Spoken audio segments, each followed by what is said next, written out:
college fosters women leaders to go out into the world and take over boardrooms and take over nonprofits and work in government. And so the very roots of that leadership are fostered within our organizations on campus. I would guess that in 4 years, every Smith student has been involved at one point in a club or organization.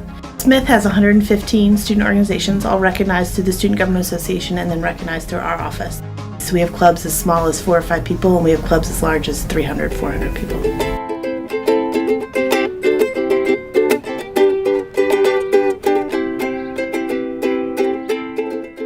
This spring was very exciting. The Smith Ukuleles was officially chartered by the Senate.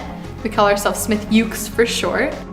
The club was founded because I realized that there was no place in the music department for people who are just starting to kind of dip into music in college. Like, college is really supposed to be a time where you discover new things, and why shouldn't music be one of those? So the Ukulele Club actually fulfills a unique need in that it allows students to learn a new instrument coming with little to no experience, learning from folks who do this as a hobby, who have a lot of experience, and it really fosters an environment of students learning from students.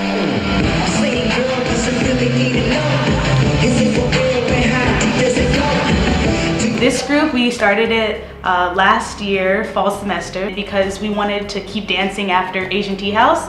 When I found out that Smith didn't have a dance club, I just got together with some of my friends and we found this club. The reason why we wanted to form it was we all love dancing, and dancing especially to K-pop.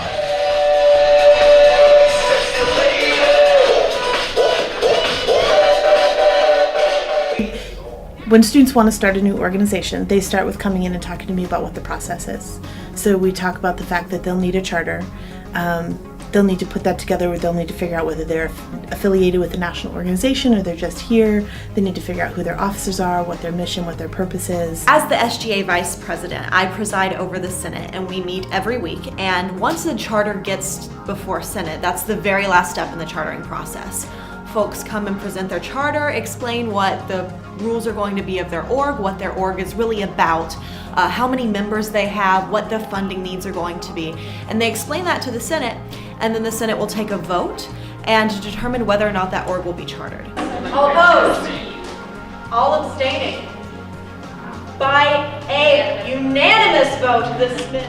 What was really great about the Smith K-pop dance crew is that they came with such enthusiasm and such a large group of people that were interested in performing with this group that they were the first charter that I've ever seen as vice president to be unanimously voted upon.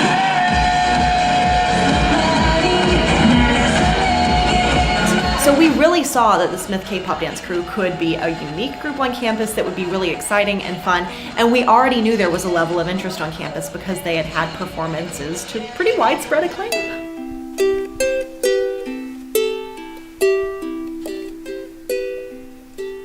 One of the things that we were really wanting to make sure happened was that the ukulele became accessible to a wide range of students, and having the club allows us to get funding from Smith to start getting strings and tuners and stands if we need them. So we really believe that chartering an organization and then leading that organization is really the first step to taking on the boardroom in the real world. So leadership is absolutely critical in the chartering process. Huge part of student life, huge part of what we do. Very well put together, usually. When you look at the calendar and what students are bringing to campus, 9 out of 10 times it's done through an organization. They're incredibly passionate, incredibly dedicated, a little disorganized, but fun, and that's what they should be. They should be all about the learning experience.